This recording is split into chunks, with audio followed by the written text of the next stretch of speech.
Hello, fifth graders and families. I got another update for us for a week ahead as we approach the end of March, or trickling into the end of March. We've got a few things going on this week. Got a full 5-day week. We got a couple weeks to spring break. Spring is officially here as we've reached the spring equinox over the weekend now, and this got the sunshine ahead of us to come, and hopefully things will start to get warmer and warmer, and we'll get a little more outside time as we experience that. Big update on Miss Cole, and that's kind of my big news, I guess, or just the big thing I know everybody's been concerned about. I sent an email out at the end of the week saying she hopes to be home by Saturday, and she is home now. She did get home. So that's a step in the right direction. Right now, her plan is to be back on Thursday this week coming up. We'll have to wait and see how things go, but if all goes according to plan and she continues to recover, she'll be on the road there and ready to be back Thursday. Until then, Mrs. Tierney will fill in.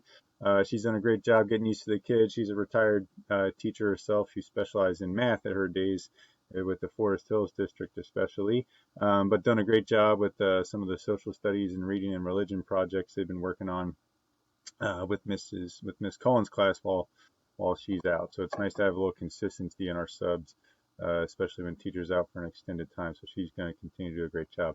Let's talk about what's going on in my classes a little bit here. So with math, a big deal going on is on Thursday we're going to have a quiz over division of decimals. Kids have done a nice job finishing Iowa testing last week, and we got back to a little regular schedule, and we're a little scattered with being able to really focus on the dividing decimal stuff, but we have covered the basics. This week we'll cover more just getting used to that long division process. I know every time we get back into those processes that we learned, it takes a little time and repetition to really reinforce those strategies, and that's what we'll work on. Plus, of course, bringing in that decimal point or where we need to place it. So we'll get a little more practice this week.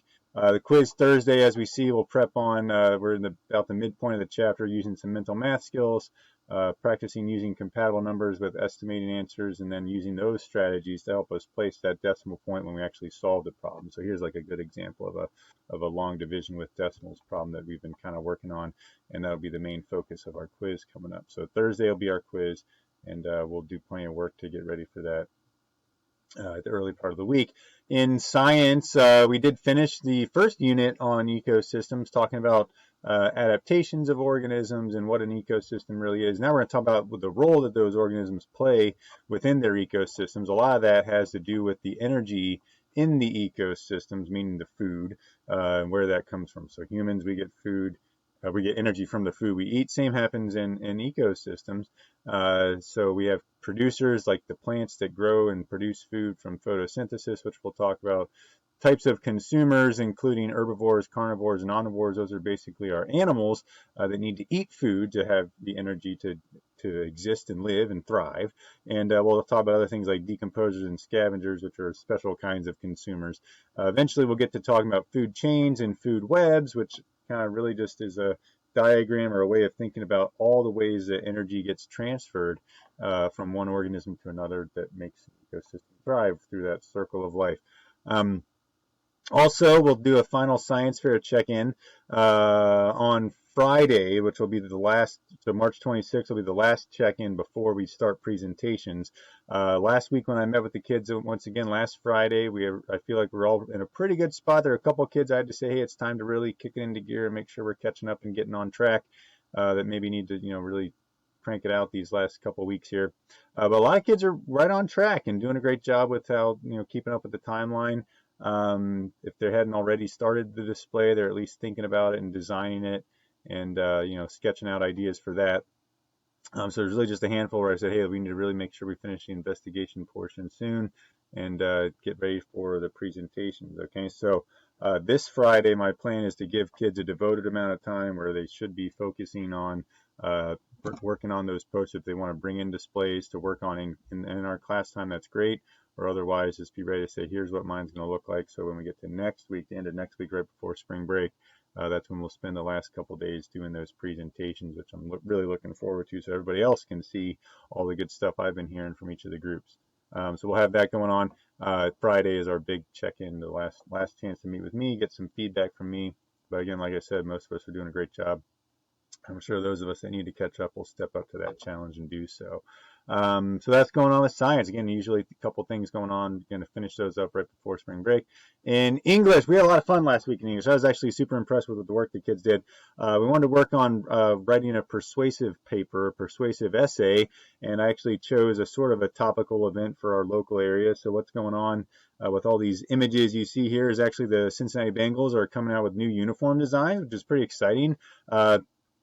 A lot of discussion on the internet. I like to kind of keep up on those kind of things because it's a team I certainly cheer for or try to, and kind of the idea of a whole new look to the team is kind of neat. So we gave the kids a chance to design their own uniforms. What would you do if you had to? And then the persuasive piece was explaining what you chose and why you thought that was a great design, or some of those features. So I had a fun little twist to it there.